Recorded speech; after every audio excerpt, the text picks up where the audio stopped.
ครับตอนนี้เรารายการรีวิวอาหาร ไม่ชีวิตรันทด รันทดใช่ไหม ชีวิตรันทด ตอนนี้เราอยู่ที่ร้าน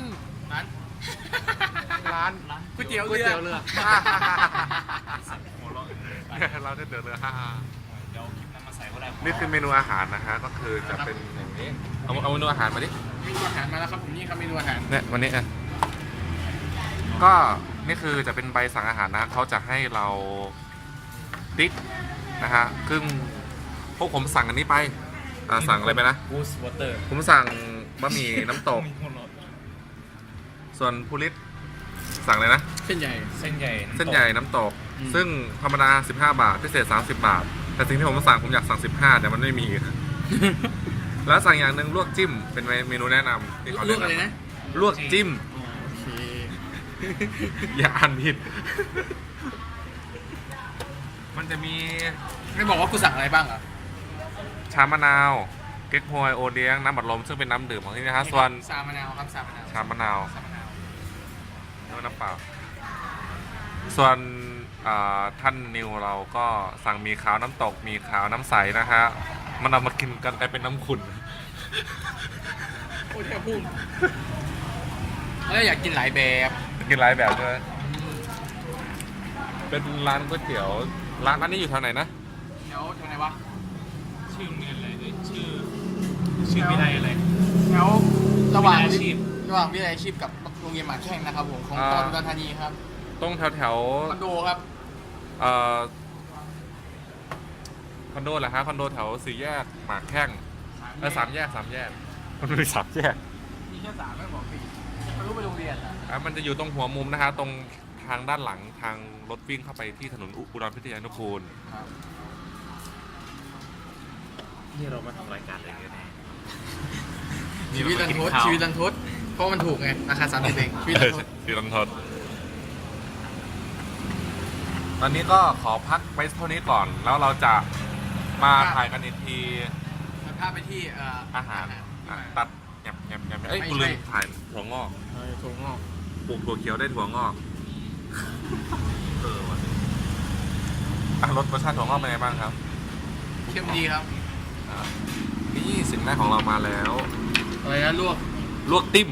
ลวกจิ้มลวกจิ้มเอ้ยลวกจิ้ม เดี๋ยว แม่งลวกจิ้ม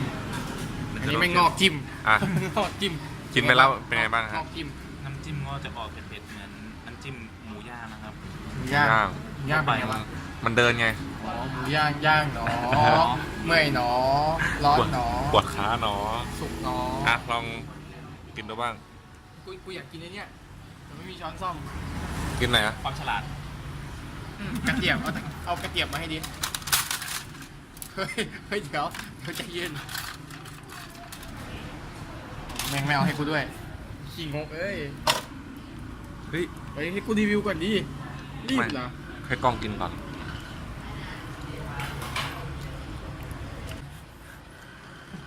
ตากล้องอยู่ไหนครับ ปะกล้องอูงาน กล้องกูงาน ชาติรสเป็นไงบ้างครับ อร่อยครับน้ำจิ้มอร่อยเด็ดมากเฮ้ย เด็ดแล้วมันหลุดไหมอันนี้ก็เป็นเส้นใหญ่ของ ของลิทพูครับ ลิทพูนะฮะอันนี้เขาเอาช้อนไปแล้วเราลองดู ไม่ต้องอันนี้ก่อนเลยแก มันมี ช้าสุดเชยเลย ใช่ สองถ้วยเนาะ ของก็เลยไง ได้นะ อร่อย อร่อยอยู่นี่ก็เป็นบะหมี่น้ำตก ที่เราสั่งมา น้ำตกต้องเด็ดเผ็ดนะครับ ลองชิมน้ำซุปดูก่อน น้ำตกนี่เจ็บไหมครับ คุณตัดออกนะ เวลาน้ำตกนี่ต้องรีบไปคว้านะ มันจะไม่ต้องตก นั่นห้อง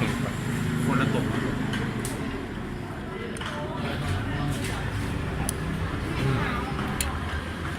ได้นะ อีกเมนู15 บาท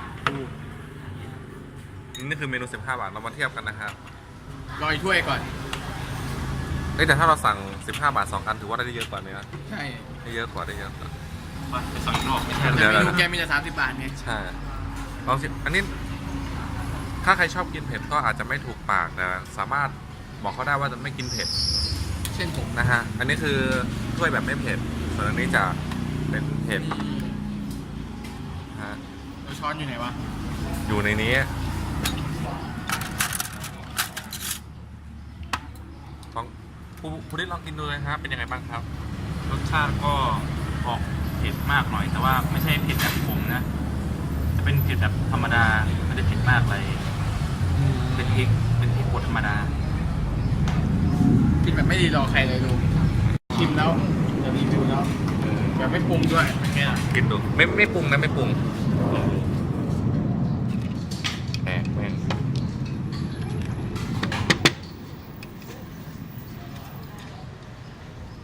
อืมกินลูกชิ้นแล้วมันเหมือนลูกชิ้นเลยอ่ะ ลูกชิ้นมันเหมือนลูกชิ้นเลยอ่ะเดี๋ยวเรากินมาคิดว่าเป็นไงบ้าง เส้นหมี่ขาวจะได้แบบเยอะมากกว่านะครับดูจากสภาพ น้ำใสนี่จืดใช้ได้เลย น้ำใสนี่จิตแล้วถ้าเป็นน้ำตกอ่ะ น้ำตกนี่เจ็บเลย เดี๋ยวคนละเรื่องครับ ขึ้นซ้ำไม่ได้ใช่ไหมน้ำตกมันให้น้ำน้อยกว่าน้ำใสนะ มันตกไงมันกระเด็นออก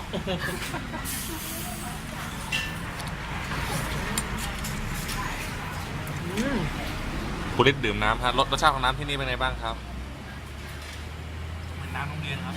อ๋อ ก็ดูยี่ห้อน้ำสิครับยี่ห้อน้ำอะไร ก็ลองมาชิมกันดูนะฮะที่อ๋อคุณดร อร่อยอยู่นะน้ำตกอร่อยอยู่นะ อร่อยอยู่ใช่ อร่อย แต่ว่าถ้าเราไม่สั่งแบบว่าไม่เอาเผ็ดก็คือตามตำรับเขาน่าจะทำเผ็ดนะฮะก็ลองมากินดูแถวสามแยกทางหลังทางไปหลังโรงเรียนอุดรพิทยานุกูลนะฮะจังหวัดอุดรธานี ก็ขอจบการรีวิวเพียงเท่านี้ครับ